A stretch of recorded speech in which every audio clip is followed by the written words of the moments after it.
మనతో లైవ్లో ఉన్నారు బీఆర్ఎస్ నేతలు. నమస్కారం అండి తిరుపతి రెడ్డి గారు.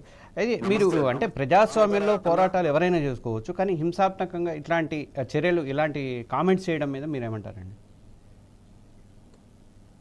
ఇప్పుడు ఆ కాంటెక్స్ట్ అనేది ఎందుకు బాలక సుమన్ గారు అట్లా మాట్లాడారు దాని మీద మనం పోతే, ఎప్పుడైనా కూడా నాయకులు అనేటోళ్ళు కూడా కార్యకర్తలను సన్నద్ధం చేయడం కోసం కొన్ని పరుసమైన పదజాలాలు ఇంటర్నల్ మీటింగ్ కాదు, అదే బయటకు వచ్చేసి పబ్లిక్ మీటింగ్ లో మాట్లాడలే, కార్యకర్తలకు హితబోధ చేస్తారు. మనం ఇట్లుండాలి, మిలిటెంట్ గా మారాలంటే మిలిటెంట్ గా మారడం అని కాదు, తగలబెట్టాలంటే తగలబెట్టడం అని కాదు, అంటే ఒక కార్యోన్ముఖులను చేయడం కోసం ఉద్రేకపూరితంగా ఒక ఉపన్యాసాలు ఇస్తారు.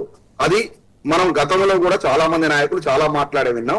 ఇదేదో కాంగ్రెస్ పార్టీ వాళ్ళు ఏదో పెద్ద సుతపూసలు ఇవాళ అనుకున్నారండి, గాంధీ భవన్ లో ఇవాళ చొక్కాలు పట్టుకుని అనుకున్నారు. ఇవాళ సాక్షాత్తు పివి నరసింహారావు గారు కడపలో మీటింగ్ లోపల చెప్పులు వేసినటువంటి ఉదంతాలు చూసాం. పివి నరసింహారావు గారి మీద చెప్పులు వేసిన ఉదంతాలు చూసినాం. కాంగ్రెస్ వాళ్ళు ఏదో శుద్ధ పూసలైనట్టు, వీళ్ళు ఏదో మొత్తం నీతి వ్యాఖ్యలు మాట్లాడుతూ నిండు శాసనసభలో ముఖ్యమంత్రి గారు లాగులిప్పి కొడతాం, బట్టలిప్పి కొడతామని మహిళా సోదరీమణులు ఎమ్మెల్యేలుగా ఉన్నటువంటి నిండు శాసనసభలో మాట్లాడిన ఉదంతాలు చూసాం.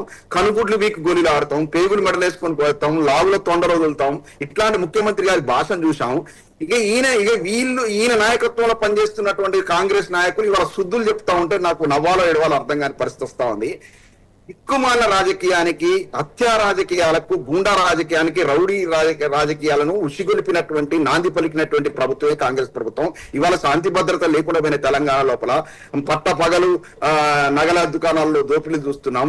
పోలీస్ అధికారి భార్యను హత్య చేసిన ఉదంతాలు చూసాం. నిన్నటికి నేను లాయర్ ను కారుతో గుద్ది చంపిన ఉదంతాలు చూసాం. ఇది అన్నిటికీ కూడా ఈ ఉద్రేకపూర్వకమైన వాతావరణానికి, ఇట్లాంటి శాంతి భద్రత విఘాతం కలిగించే కార్యక్రమానికి శ్రీకారం చుట్టిందే కాంగ్రెస్ ప్రభుత్వం, ముఖ్యమంత్రి రేవంత్ రెడ్డి గారు. ఈయన వచ్చిన తర్వాత తెలంగాణ సర్వనాశనం అన్ని రంగాల్లో అయింది, శాంతి భద్రత ఇదైపోయింది. వీళ్ళు సూక్తి చెప్తే వినాలా అనేది నాకు ఆశ్చర్యంగా అనిపిస్తా ఉంది.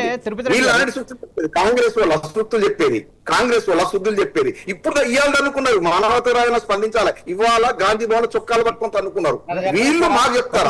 మానవతరాయ్ గారు స్పందిస్తారు చూడండి ఒకసారి. ఇప్పుడు మేమేం దన్నుకున్నామంటే మా ఇంట్లో గొడవది బయట వాళ్ళమే పట్టాం, కానీ మీరేం చేస్తున్నారు, ప్రభుత్వ ఆస్తులు తగలబెడతానంటున్నారు. కేంద్ర ప్రభుత్వ ఆస్తులు ప్రధానంగా మళ్ళా రైల్వేలు, ఇటు సింగరేణి, రాష్ట్ర ప్రభుత్వం ఉమ్మడి జాబితాలో ఉన్నటువంటి వ్యవస్థలనే తగలబెడతానని అంటే మీరు రాజకీయ ప్రయోజనాల కోసం. మేము ప్రజల ఉద్యమాలను ప్రజలు మేము ఏమంటలే, ప్రభుత్వ ఆస్తులు ఏమంటలే. మా రాజకీయంగా స్వేచ్ఛ గాంధీ భవన్ ఇప్పుడు కాదు, గాంధీ భవన్ పుట్టినప్పుడు, కాంగ్రెస్ పార్టీ పుట్టినప్పుడు నుంచి ఈ పదవుల దగ్గర ఘర్షణలు అవుతుంటే కామన్ మీ పార్టీలు లేవు ఆ ఘర్షణలు. కవితనే బయటకు వచ్చి మిమ్మల్ని అందరినీ మొత్తం మీ గుడ్డలని దింపుతుంది కవిత గారు. కాబట్టి ఇక్కడ ప్రజాస్వామ్యంగా మేము ఏమంటాం, ప్రశ్నించండి, నిర్మాణాత్మక ప్రతిపక్ష పాత్ర పోషించండి, రైతులకు ఏదైనా కష్టం వస్తే వాళ్ళ తరపున నిలబడండి. అంతేగాని గోతికా నక్క లెక్క ఈ రైతు ఎప్పుడు చచ్చిపోతారా, రైతు చచ్చిపోవాలి, రైతు ఏడవపోయినా ఏడు అని ఏడిపించేసి ఈ విధంగా రైతులు ఎవరు కూడా వీళ్ళ వంక చూడట్లు ఎక్కడ చంపుతారో చంపి బీఆర్ఎస్ కండవ వేసి రాజకీయాలు చేస్తారని చెప్పి రైతులు రావట్లేదు, ఇటు విద్యార్థులు రావట్లేదు. కాబట్టి వీళ్ళు ఏం చేస్తున్నారు, ఏదో రకంగా అలజడి సృష్టించాలి, శాంతి భద్రతలకు భంగం కలిగించాలి.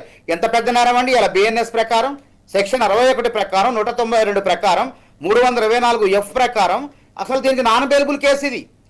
ఇప్పుడు మరి పోలీసులు నమోదు చేశారో లేదో మొత్తానికి లేదు, కానీ నాన్ బెయిలబుల్ కేసు. అసలు ఇట్లాంటి నేరస్తులు ఈ విధంగా హింసను ప్రేరేపించే విధంగా మాట్లాడే వాళ్ళని రాజకీయాల నుంచి బహిష్కరించాలండి.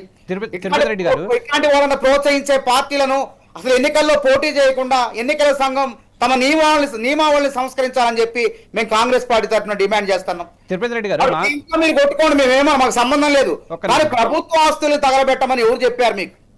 ఇలా జనం మొత్తం ఇవాళ చూశారు. ఇవాళ ఏం చేసిండే బాలక సుమను, ఇవాళ సింగరేణికి అగ్గిపెట్టబోయి వాళ్ళ పార్టీ మొత్తానికి అగ్గిపెట్టేసిండు. ఇలా ప్రజలు ఎవరైనా నమ్ముతారా మిమ్మల్ని? కాంగ్రెస్ పార్టీ ఎన్నికల ముందు కూడా మా అభిప్రాయ భేదాలు వస్తాయి, మాట్లాడుకుంటాం. ప్రజలకు నష్టం లేదు, ప్రభుత్వ ఆస్తులకు నష్టం లేదు. కానీ మీరు ఇలా ప్రభుత్వ ఆస్తులకు నష్టం చేసి జైలుకు పోయినా సరే అంటే మీ వైపు ఎవరు రావట్లేదు, మీరే చెప్తున్నారు. సుమనే చెప్తాడు, రైతులు ధర్నా చేస్తే రైతులు 9 వచ్చారు, మనమే అయినా కానీ మీరు సిగ్గుతో తలదించుకొని ఏ విధంగా ప్రజలు మన వైపు రావాలని ఆలోచన చేసి పోరాటాలు చేయాలి, కానీ విధ్వంసాలు చేయండి, మనం దృష్టిని ఆకర్షించడం కోసం ఈ విధంగా